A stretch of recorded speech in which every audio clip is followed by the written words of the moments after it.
something that I like about this movie of what you were saying before of just like you're suspicious of anything that's hip. Yeah. Basically, is that you can tell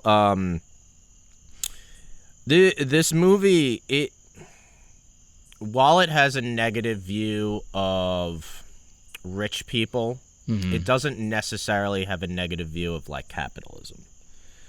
No, because he's an entrepreneur. And I find that interesting that yes, I agree. Maybe that's because 2008 globally there was a more positive view. People had a more positive view of capitalism back then. Yeah, but also they do this thing now too, which we've seen a lot in modern movies where they don't necessarily wrap it all up with like a happy ending. Yeah. Like on paper, maybe it's a happy ending, but you're also sitting there like, wait, we're happy about a protagonist who's a murderer. Yeah. And we're also happy about a guy who fucks people over to get ahead. Yeah. You know? Like, but you are rooting for him at the same time because you've been with him this whole movie. But at the end, he's basically... it's like the worst elements of capitalism. He's eating up competition and paying off politicians and, fucking people over and, A lot of it is just like, what do you have to do to kind of break it? Exactly. He calls it the rooster coop in the movie, Yeah, which I thought was a great metaphor. Absolutely. I thought it's a great metaphor. This movie is fucking ill. For just like generational poverty. And 100%. kind of like... He describes the rooster coop, and he's just like, most of the roosters, if you gave them to the key to it, like, they'd throw it back at you.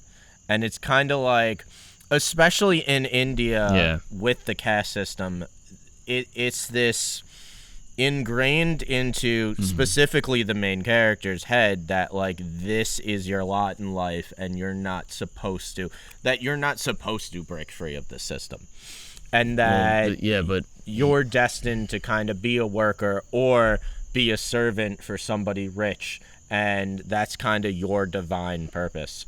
But he doesn't really think that because he's doing all these things to climb ahead.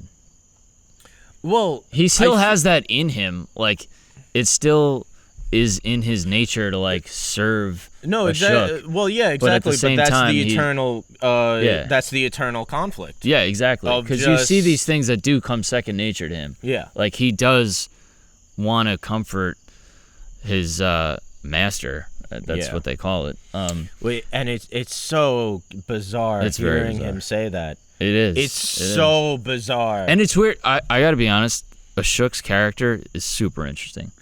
Yeah. Because he's like, I don't want to say Americanized because it just sounds weird, but like he's westernized to a degree.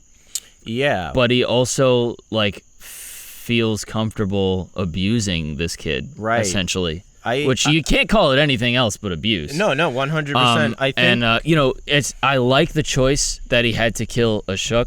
Rather than, what does he call the mongoose? The mongoose, who's just straight up a horrible person. Exactly. Like, it would have been easier. It's true because great acting. There are parts where like you really like Ashok, and you don't. I mean, he's a shitty person. He's a shitty person. There's no getting around it. But he dabbles in compassion. Yeah. Which is really strange, particularly... I think a lot of it is just like, he is a compassionate person, but at the end of the day, he's about the money, and he's about maintaining kind of his kind of status above other people. He thinks nothing of... Well, yeah, but it is a struggle, at least in the beginning. Maybe as he spends more time back in India and in that surrounding of his family dynamic, he slips more back into that.